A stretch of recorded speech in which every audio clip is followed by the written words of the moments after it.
I was talking to one of my coworkers today. He was telling me about this guy that he knows goes to some school uptown. This guy kept calling Gummy Bear. Wait. Gummy Bear? Yeah, Gummy Bear. I don't know why he's called that, but it isn't important. Alright. Apparently Gummy Bear was on one of those personal profile weblog sites, something like mylog.something.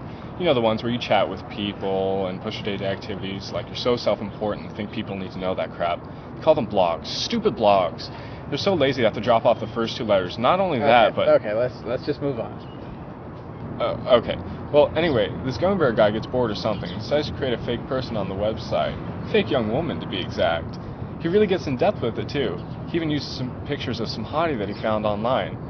Then he creates this whole backstory for her. She's like some sort of interior designer, graphic designer, I don't know, some sort of designer. Her name was Michelle. He even has a biography of her and everything. He knows where she's from. He even goes online and pretends to be Michelle. That is so weird. Yeah, it gets even better. This guy starts talking to this imaginary girl and falls in love with her. I mean, really falls in love with her. He text messages her and emails her every day. This poor guy doesn't even know that he's talking to this guy named Gummy Bear. Wait a minute, is his name really Gummy Bear? I don't know, but that's besides the point.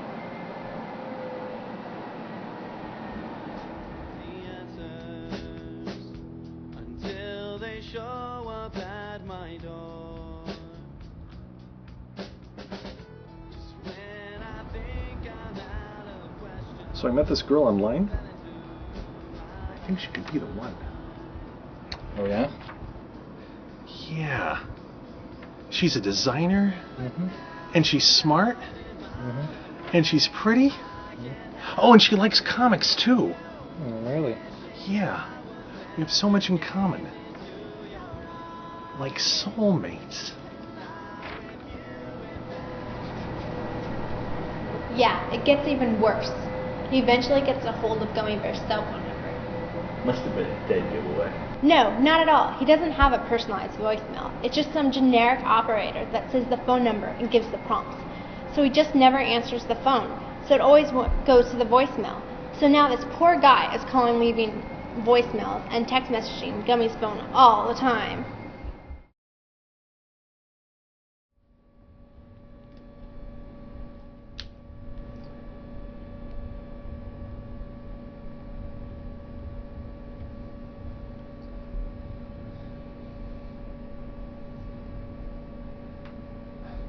Voicemail.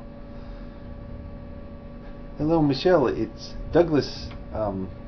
I was wondering if it would be possible if we could meet sometime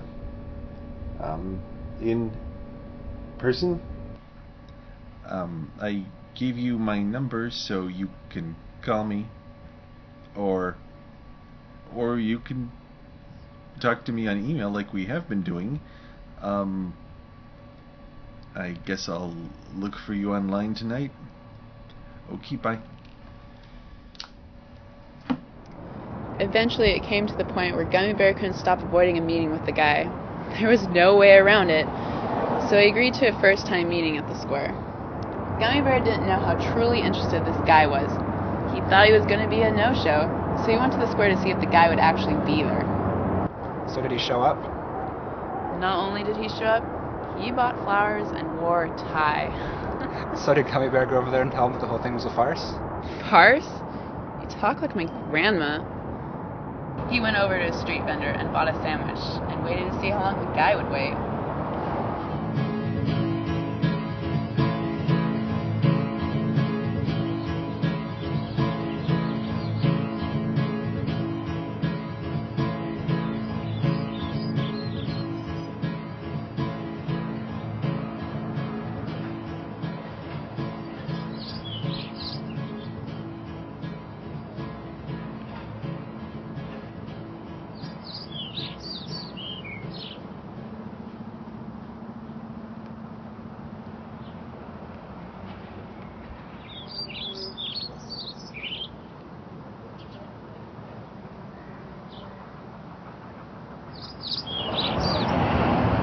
Hours went by.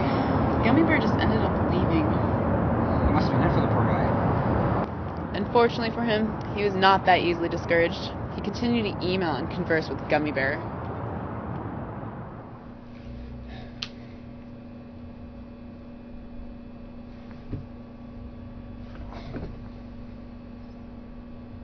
Hello, Michelle.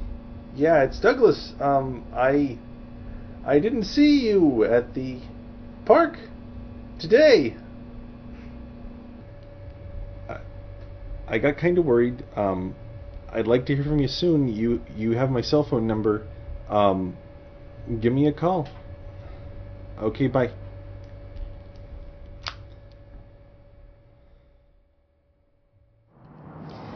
See, Gummy Bear didn't know how attached this guy was to the girl he created.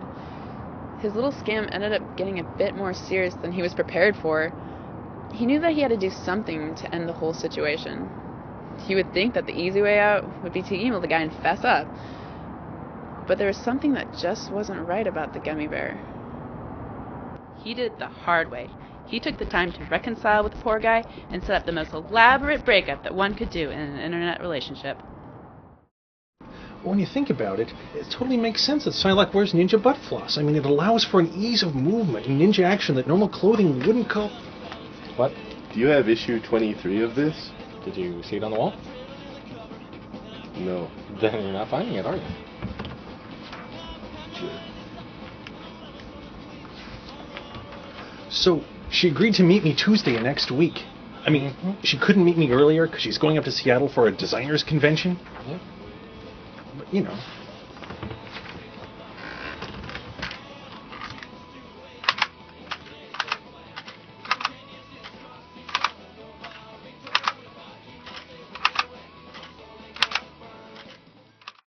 He got the idea that he was going to kill her off. You're joking. No, I'm not.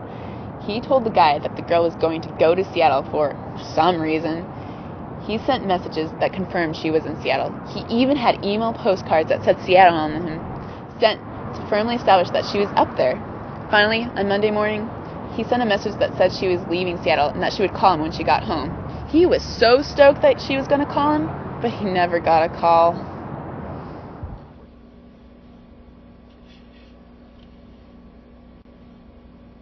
Gummy Bear had one of his friends send an email to the poor guy that says that the girl was in a terrible car accident and that she was in a coma at the hospital in Washington.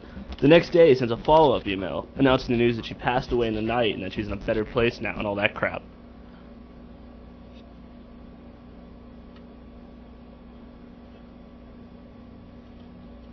So anyways, this poor guy tried to find love on the internet and it backfired on him.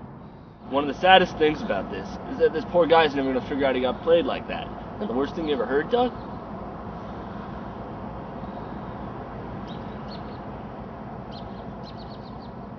Doug?